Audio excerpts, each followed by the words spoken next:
"74-year-old John Lewis is a man who stood up for what he believed in, but did it peacefully.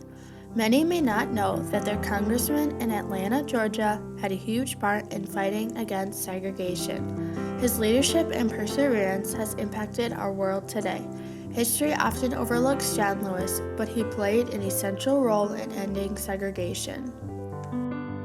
John Lewis was born on February 21, 1940, and growing up a young African-American boy, he had to deal with racial discrimination. When John Lewis was a kid, his family was very poor and couldn't even subscribe to the Montgomery advertising newspaper. He lived on a farm in Troy, Alabama with his family. His parents were sharecroppers. John Lewis thought that education was very important as a child because his uncle encouraged him to go to school and get an education. John Lewis thought that it was the key. He also had a teacher that encouraged him to read books. When he was supposed to work on the farm, he would sneak off to school by waiting under his porch with his backpack and waiting for the bus to arrive. Sometimes he would get in trouble by his parents for sneaking off to school. John Lewis said that when he would go to the movies with his family, they had to go upstairs to the balcony. There was a sign pointing to the balcony saying colored, and a sign pointing down to the main floor saying whites. Also, every Sunday, John Lewis would go to church religiously. He says it was an obligation.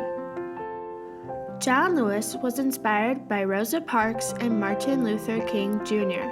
When he was 15 years old and in 10th grade, he heard MLK talk over the radio, and it felt like Dr. King was saying to him, "John Lewis, you too can do something."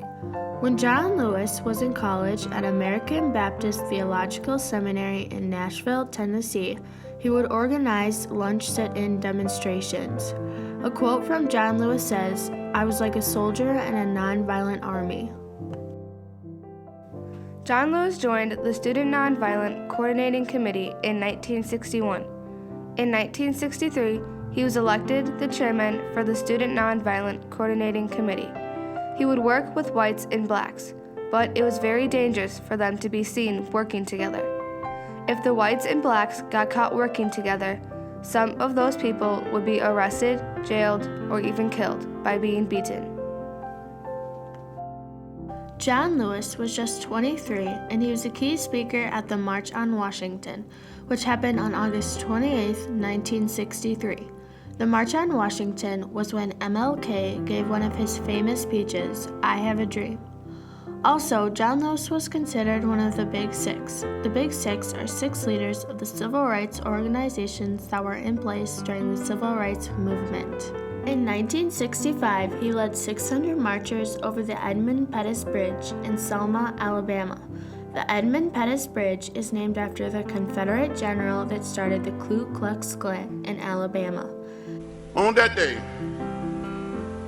600 people marched into history, walking 2 by 2 down the sidewalk, not interfering with the free flow of trade and commerce, not interfering with traffic, with a kind of military discipline. We were so peaceful, so quiet, no one saying a word. We were beaten, tear gas. Some of us was left bloody right here on this bridge. 17 of us were hospitalized that day. But we never became bitter or hostile.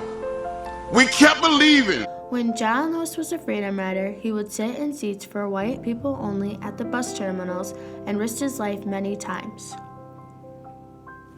John Lewis says that his involvement in the civil rights movement grew out of faith in knowing what's right and what's wrong. For John Lewis, church was like an escape. He could get re-energized for the next week to come. John Lewis had perseverance. He never gave up. Even when he was pushed down, he got right back up. When he helped lead 600 people over the Edmund Pettus Bridge, the General Major Cloud said the march would not continue. You have to disperse. You are ordered to disperse, go home, or go to your church. This march will not continue. He also said that all the people would have 2 minutes to leave, but nobody left. They stood their ground. When the 2 minutes were up, the state troopers put on masks, and then tear gas was released into the air.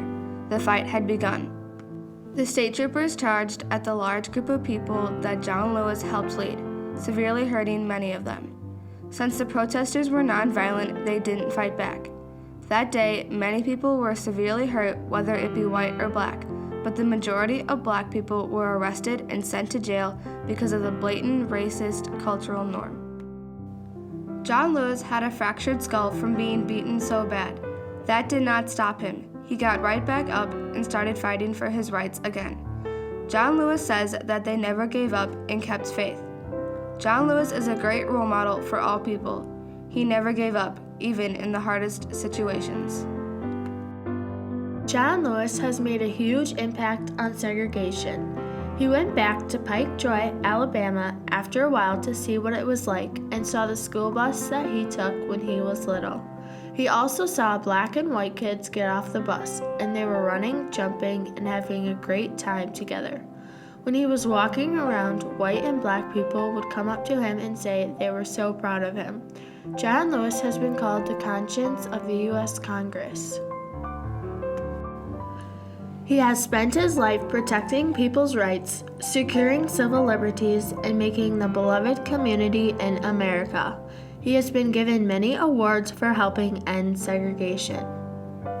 Some awards that he has won are the highest civilian honor granted by President Barack Obama, the Medal of Freedom, the National Education Association, Martin Luther King Jr. Memorial Award, and many more. Many people do not know who John Lewis is, but he had a huge impact on ending segregation. He is a great leader and is a role model to all people. He showed that you can stand up for what you believe in, peacefully. And build on the legacy of the March of 1965. The Selma movement is saying today that we all can do something. So I said to you, don't give up on the things that have great meaning to you. Don't get lost in a sea of despair. Stand up for what you believe. He also never gave up, even when he would get severely hurt. He wouldn't fight back, but he would keep fighting for his rights. John Lewis stood beside Martin Luther King Jr. and others to stop racial discrimination and segregation.